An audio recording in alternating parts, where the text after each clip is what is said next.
ಹೋಗಿ ಮಾತಾಡುವಂತ ಅಗತ್ಯ ಏನಿತ್ತು? ಮೊದಲೇನೆ ನಿಮ್ ಪಕ್ಷದ ಮುಖಂಡರುಗಳನ್ನ ರೀಚ್ ಮಾಡಕ್ ಆಗ್ಲಿಲ್ವಾ ನಿಮ್ಗೆ? ನಾನು ಹೋಗಿತ್ತಿಲ್ವಲ್ಲ, ಅವರ ತಾನೇ ಕರೆದು ಬನ್ನಿ ಮಾತಾಡ್ಬೇಕು ಅಂತ ಹೇಳಿ. ನನ್ ಕಾಲು ಹೋಗಿಲ್ವಲ್ಲ ಅವ್ರಿಗೆ, ನಾನು ಬರ್ತೀನಿ ಕನ್ನಡ ಅಂತ ಹೇಳೇ ಇಲ್ವಲ್ಲ. ಬಾರಪ್ಪ ಮಾತಾಡ್ಬೇಕು, ಬಾರ್ಬೇಕಪ್ಪ ಮಾತಾಡ್ಬೇಕು ಅಂದ್ರೆ 10 times ಅವರೇ ತಾನೇ ಕರೆದಿರೋದು. ನಾನು ರೆಕಾರ್ಡ್ ಕೊಡ್ತೀನಿ ನನ್ನಲ್ಲಿ ಫೋನಲ್ಲಿ. ನಂದು ಅವ್ರಿಗೆ ಎಲ್ಲಾರು ಶಿವರಾಮೇಗೌಡ್ರಿಗೆ ಫೋನ್ ಹೋಗಿದ್ಯೋ, ಶಿವರಾಮೇಗೌಡ್ರ ಫೋನ್ ನನಗೆ ಬಂದಿದ್ಯೋ ಅಂತ ಚೆಕ್ ಮಾಡ್ಕೊಳ್ಳಿ, ರಾಜ್ಯ ಜನತೆ ಗೊತ್ತಾಗ್ತದೆ. ಓಕೆ ಸರ್, ನೀವು ಇನ್ನೊಂದು ಮಾತು ಹೇಳಿದ್ರಿ, SIT ಮೇಲೆ ನಂಬಿಕೆ ಇಲ್ಲ ಕೊಡಕ್ಕೆ. ಈಗಲೂ ಹೇಳಿದ್ರಿ, ನಾವೀಗ ಮಾತಾಡ್ತಾ ಇದ್ದಾಗಲೂ ಹೇಳಿದ್ರಿ, ಕೋರ್ಟಿಗೆ ಕೊಡ್ತೀನಿ ಅದನ್ನ ಅಂತ ಹೇಳಿದ್ರಿ, ರೇಟ್ ಹಾಕ್ತೀನಿ ಅಂತ ಹೇಳಿದ್ರಿ, PIL ಹಾಕ್ತೀನಿ ಅಂತ ಹೇಳಿದ್ರಿ. ಯಾಕೆ SIT ಮೇಲೆ ಯಾಕೆ ನಂಬಿಕೆ ಇಲ್ಲ? ನೋಡಿ, ನಾನು ಮೊದಲನೇ ಸಲ ಹೋದಾಗ ನಾನು ಬಹಳ ಸೌಜನ್ಯ ಮಾತಾಡಿ ನನ್ನ ಎಲ್ಲ ಸ್ಟೇಟ್ಮೆಂಟ್ ತಗೊಂಡ್ರು. ವಿಟ್ನೆಸ್, ನಾನು ಸಾಕ್ಷಿದಾರನಾಗಿ ಹೋಗಿದ್ದೆ ನಾನಲ್ಲಿ. ಎರಡನೇ ಸಲ ಹೋದಾಗ ನನಗೆ SP ಅವ್ರು ಹೇಳ್ತಾರೆ, ಅಲ್ಲಿ ನೀವು DK ಶಿವಕುಮಾರ್ ಬಗ್ಗೆ ಬರ್ದಿದ್ದಲ್ಲ, ಪ್ಯಾರ ಡಿಲೀಟ್ ಮಾಡಬೇಕು, ಡಿಲೀಟ್ ಮಾಡಿ ಅಂದ್ರು. ಯಾಕೆ ಡಿಲೀಟ್ ಮಾಡಬೇಕು ಅಂತ ಗೊತ್ತಿಲ್ಲ. ನೀವು ಕೇಳಿಲ್ವಾ? ಯಾಕೆ? ನಾನು ಹೇಳಿದೆ ನಾನು ಮಾಡಲ್ಲ ಅಂದೆ.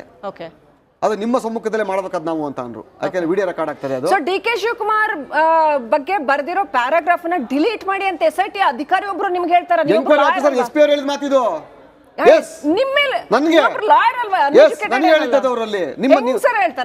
ಹೇಳಿರಲ್ಲ, ಅವ್ರು ಹೇಳಿಲ್ಲ ಅಂತ ಬಂದು ಹೇಳಿ ನೋಡ. ನಾನು 100 ಸಲ ಹೇಳಿದ್ದೀನಿ ಮಾಧ್ಯಮದ ಮುಂದೆ. ಒತ್ತಡ ಹಾಕ್ದಂಗ ಆಗಲ್ವಾ? ಸಾಕ್ಷಿ ಮೇಲೆ ಒತ್ತಡ ಹಾಕ್ದಂಗ ಆಗಲ್ವಾ? ಇದೇ ತನಿಖೆ ಆಗ್ಬೇಕಂತ. ಅದಕ್ಕೆ ನನ್ನಲ್ಲಿ ಅವ್ರ ಮೇಲೆ ನಂಬಿಕೆ ಇಲ್ಲ, ನನಗೆ ಅಲ್ಲಿ SIT ಮೇಲೆ ನಂಬಿಕೆ ಇಲ್ಲ.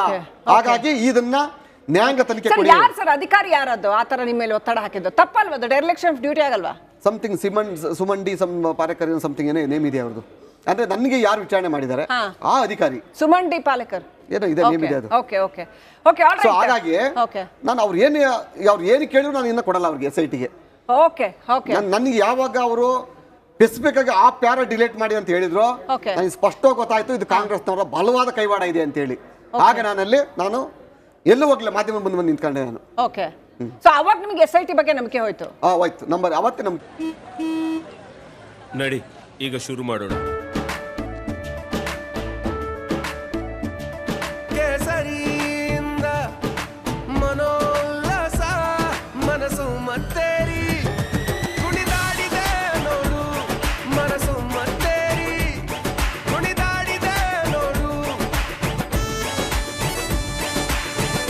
ಕ್ಷಣ ಕ್ಷಣವೂ ಆಚರಿಸಿ ಕೇಸರಿ ಹಬ್ಬ. ವಿಮಲ್ ಬಾಯಲ್ಲಿ ಹೇಳಿ ಕೇಸರಿ. ಓಕೆ, ಮುಂದೆ ನೀವು ಈಗ ನಿಮ್ ಬಗ್ಗೆ ಸಾಕಷ್ಟು, ಅಂದ್ರೆ ಇವ್ರು ಯಾಕೆ ಇದನ್ನ ಮಾಡ್ತಾ ಇದ್ದಾರೆ, ಯಾಕೆ ಮಾಧ್ಯಮದ ಎದುರು ಬಂದು ಇದನ್ನೆಲ್ಲ ಹೇಳ್ತಾ ಇದ್ದಾರೆ ದೇವರಾಜೇಗೌಡರು? ಇವರು ಸ್ವತಃ ವಕೀಲರು, ಕಾನೂನು ಮೂಲಕ ಹೋಗ್ಬೋದಾಗಿತ್ತು ಅಥವಾ ಅಫಿಷಿಯಲ್ ರೂಟಲ್ಲಿ ಹೋಗ್ಬೋದಾಗಿತ್ತು ಅನ್ನೋ ಸಾಕಷ್ಟು ಪ್ರಶ್ನೆಗಳು ಹೇಳ್ತಾ ಇದ್ದಾವೆ. ನೋಡಿ, ಇನ್ನೊಂದು ಅವತ್ತು ಇವರು ರಾಜಕಾರಣಕ್ಕೋಸ್ಕರ ಮಾಡ್ತಾ ಇದ್ದಾರಾ? ಇವರು DK ಶಿವಕುಮಾರ್ ಅವ್ರ ಇದಕ್ಕೆ ಈಗ ಎಲ್ಲ ಏನೋ ಹೇಳ್ತಾರಲ್ಲ, ಎಲ್ಲ ಕೊಳ್ಳೆ ಹೋದ್ಮೇಲೆ ಬೇರೆ ಏನೋ ಒಂದು ಸಮರ್ಥನೆ ಕೊಟ್ಕೊಳಕ್ ಬೇಕು, ಅದಕ್ಕೋಸ್ಕರ ಮಾಡ್ತಾ ಇದ್ದಾರಾ ಅನ್ನೋ ಆರೋಪ ನಿಮ್ಮ ಮೇಲೆ. ಇದು ಅಂತಿಮ ಸಂಧಾನದಲ್ಲಿ ನಾನು ಒಪ್ಪದೇ ಇದ್ದಾಗ ಒಂದು ಮೀಟಿಂಗ್, ಎಮರ್ಜೆನ್ಸಿ ಮೀಟಿಂಗ್ ಕರೀತಾರೆ ಮನೆ ಮುಖ್ಯಮಂತ್ರಿಗಳು ಮತ್ತು ಉಪಮುಖ್ಯಮಂತ್ರಿಗಳು. ಕಾನ್ಫಿಡೆನ್ಷಿಯಲ್ ಒಂದ್ ಕಡೆ ಮೀಟಿಂಗ್ ಕರೀತಾರೆ. ಆ ಮೀಟಿಂಗ್ ಅಲ್ಲಿ ನನಗೆ ಬೇಕಾದ್ರೆ ಒಬ್ಬ ವ್ಯಕ್ತಿ ಇರ್ತಾರೆ ಅಲ್ಲಿ ಏನಾದ್ರು ಮಾಡಿ ಒಪ್ಪಲಿಲ್ಲ, ಅಲ್ಲಿ ದೇವರಾಜೇಗೌಡ ಅಲ್ಲಿ ಮೇಲೆ ಕ್ರಿಮಿನಲ್ ಕೇಸ್ ಫೈಲ್ ಮಾಡ್ಬೇಕಲ್ಲಿ ಅವ್ನು FIR ಮಾಡಿ ಅವನ ಮೇಲೆ ಅಂತ. ದೇವರಾಜೇಗೌಡರ ಮೇಲೆ FIR ಮಾಡಿ ಇದು ಪೆನ್ ಡ್ರೈವ್ ಮೇನ್ ಮೂಲಧಾರ ದೇವರಾಜೇಗೌಡ ಅಂತಲೇ ಮಾಡಬೇಕು ಅಂತ ಒತ್ತಡ ಆಗ್ತದೆ ಅವರಿಗೆ.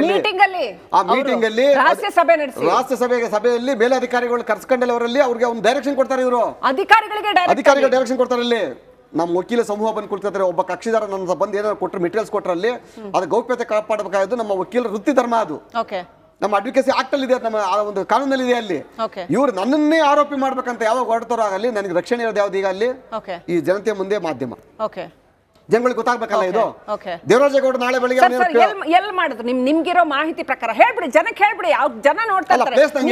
ಅವ್ರಿಗೂ ಭಯ ಇದೆ, ರಹಸ್ಯ ಇಟ್ಕೋಬೇಕಲ್ಲ. ಎಲ್ಲಿ ಜಾಗ ನಮ್ಗೆ ಹೇಳಿಲ್ಲ ಅವ್ರನ್ನ, ಮೀಟಿಂಗ್ ಮಾಡ್ತೀರ ಅಂತ ನನಗೆ ಕರೆದೇ ಹೇಳಿದ್ರು. ಯಾರು ಅಂತೇಳಿ ಅದನ್ನು ಕೂಡ ಇಂಥದ್ದೊಂದು ಆರೋಪ ನೀವು ಮುಖ್ಯಮಂತ್ರಿಗಳು ಉಪಮುಖ್ಯಮಂತ್ರಿಗಳ ಮೇಲೆ ಮಾಡ್ತಾ ಇರುವಾಗ ನಿಮ್ಮ ಹತ್ರ ಏನೋ ಇರಬೇಕು. ನಾಟ್ ಓನ್ಲಿ ಉಪಮುಖ್ಯಮಂತ್ರಿ ಮುಖ್ಯಮಂತ್ರಿ ಅಲ್ಲ, ಆ ಒಂದು ಕಮಿಟಿ ಮಾಡಿದಾರಲ್ಲ, ಯಾರ ಸಂತ್ರಸ್ತ ಮಹಿಳೆಯರನ್ನ ಕರ್ಕೊಂಡ್ ಬರ್ಬೇಕು, ಅವ್ರ ಕೈಲಿ ಕೇಸ್ ಕೊಡಿಸ್ಬೇಕು, ಅವ್ರಿಗೆ ಏನೇನು ಮಾಡ್ಬೇಕು ಅಂತ ಒಂದು ಟೀಮ್ ರೆಡಿ ಮಾಡ್ಯಾರಲ್ಲ, ಒಂದು ತಂಡ ಕೆಲಸ. ಇನ್ನು ನಾ ಹೇಳದಲ್ಲಿ ಸ್ಟೇಟ್ ಇಂಟೆಲಿಜೆನ್ಸ್ ಬೇಡ, ಸೆಂಟ್ರಲ್ ಕರ್ಸಿ ನೀವು ಹೇಳ್ತೀನಿ ಅಲ್ಲಿ ಕರ್ಸ್ಬಿಟ್ಟು ಎಷ್ಟು ಜನ ಈ ಕೆಲಸದಲ್ಲಿ ಮಗ್ನರಾಗಿವರ ಇಡೀ ಜಿಲ್ಲೆಯಲ್ಲಿ ಸಭೆ ನಡೆಸಿ ಈ ತರ ಮಾಡಿ ನಿಮ್ಮ ಮೇಲೆ ಕ್ರಿಮಿನಲ್ ಮಿನಿಮಮ್ 200 ಜನ ಕೆಲಸ ಮಾಡ್ತಾರೆ ಇದ್ರ ಅಡಿಯಲ್ಲಿ. ಮಿನಿಮಮ್ 200 ಜನ ಅಜೆಂಡಾ ಇಟ್ಕೊಂಡೆ ಮಾಡ್ತಾರೆ. ಒಂದು JDS ನ ಮೈತ್ರಿ ಪಕ್ಷವನ್ನು ಮಣಿಸ್ಬೇಕು, ಅಲ್ಲಿ ಮುಗಿಸ್ಬೇಕು ಅವ್ರನ್ನ. ಅಲ್ಲಿ ಎರಡನೇದಾಗಿ ಭಾರತೀಯ ಜನತಾ ಪಕ್ಷದ ನೇತಾರರಾದಂತ ಮೋದಿಜಿ ಅವರಿಗೆ ಕಪ್ಪು ಕಳಂಕ ತರಬೇಕು. ಸೊ ಈ ಒಂದು ದೃಷ್ಟಿಯಲ್ಲಿ 100%. ಈ ನಾಳೆ ನನಗೇನಾದ್ರು ಹೆಚ್ಚು ಕಡಿಮೆ, ನನ್ಗೆ ಯಾಕೆ ಗನ್ಮ್ಯಾನ್ ತಗೊಂಡಿಲ್ಲ ಗೊತ್ತಾ? ನಾನು ಪೊಲೀಸ್ ಗನ್ಮ್ಯಾನ್ ತಗೊಂಡಿಲ್ಲ. ನನಗೆ ಗನ್ಮ್ಯಾನ್ ಕೊಡೋರು ಕೂಡ ಪೊಲೀಸ್ನವರೇ ಅಲ್ವಾ ಅಲ್ಲಿ? ನಾಳೆ ಅವರೇ ಏನ್ ಬೇಕಾದ್ರೆ ಮಾಡ್ಬೋದು. ಓಕೆ ಓಕೆ ನಾಳೆ ಈ ಸರ್ಕಾರದ ನಂಬಿಕೆನೇ ಇಲ್ಲ ಅಲ್ಲಿ. ನಂಬಿಕೆ ಹೊರಟೋಗಿದೆ. ಖಂಡಿತ ಹೊರಟೋಗಿದೆ ಅಲ್ಲಿ. ನಾಳೆ ಅವರೇ ಶೂಟ್ ಮಾಡ್ತಾರೆ ನಮ್ಮನ್ನ. ಓಕೆ. ಪೊಲೀಸಕ್ಕೆ ಹೊಡೆಸ್ಬಿಡ್ಬೇಕಾರೆ ಅಲ್ಲಿ ಬೇರೆ ಅನ್ಕಲ್ ನಿಮ್ಗೆ ಈಗ ಲೈಫ್ ಥ್ರೆಟ್ ಫೀಲ್ 100% ಇದೆ. ಜೀವ ಭಯ ಇದೆ ಅಂತ ಖಂಡಿತ ಇದೆ. ಓಕೆ. ನನಗೇನೋ ನನ್ನ ಕುಟುಂಬ ಹೆಚ್ಚು ಕಡಿಮೆ ಆದ್ರೆ ನೇರವಾಗಿ ಡಿ ಕೆ ಶಿವಕುಮಾರ್ ಕುಟುಂಬನೇ ಡಿ ಕೆ ಶಿವಕುಮಾರ್ ಅವರೇ ಕಾರಣ ಅಂತ. ಖಂಡಿತ. ಓಕೆ. ಸೊ ಅವ್ರು ಅಷ್ಟರ ಮಟ್ಟಿಗೆ ಹಾರ್ಮ್ ಮಾಡ್ಬೋದು ಅಂತ ಖಂಡಿತ ರೆಡಿ ಆಗಿದ್ದಾರೆ ಅವರಲ್ಲಿ. ಅವರು ಈಗ ಆಲ್ರೆಡಿ ಹಾಸನದಲ್ಲಿ ಕೆಲವು ಹಲವಾರು ಪ್ರಮುಖ ಕಾಂಗ್ರೆಸ್ ಲೀಡರ್ಗಳನ್ನ ಕರೆದು ಮೀಟಿಂಗ್ ಮಾಡಿದ್ರು ಅವರಲ್ಲಿ. ನನ್ನ ಮೇಲೆ ಯಾವ್ದೋ ಒಂದು ಹನಿ ಟ್ರಾಪ್ ಕೇಸ್ ಆಗ್ತಾರೆ ಮಾಡ್ತಾರೆ ಅಲ್ಲಿ.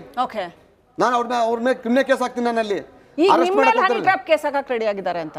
ನಾನ್ ಮಾಡ್ತೀನಿ. ನನ್ನ ಇಂಟ್ರಪ್ಟ್ ಮಾಡಕ್ ಟ್ರೈ ಮಾಡ್ತಾರೆ. ಅವ್ರ ಮೇಲೆ ನಾನ್ ಕೇಸ್ ಹಾಕ್ತೀನಿ ಅಲ್ಲಿ. ಅದ್ರಿಂದ ಬಚಾವ್ ಆಗಕ್ಕೆ ಇನ್ನೆರಡು ಕೇಸ್ ಹಾಕ್ತಾರೆ ಅಲ್ಲಿ. ಒಂದು ಅಟ್ರಾಸಿಟಿ ಕೇಸ್ ಹಾಕ್ತಾರೆ. ನಾನು ಅಲ್ಲಿ ಅವತ್ತು ಆ ಜಾಗದಲ್ಲಿ ಇರಲ್ಲ ನಾನಲ್ಲಿ ಅಟ್ರಾಸಿಟಿಯಲ್ಲಿ.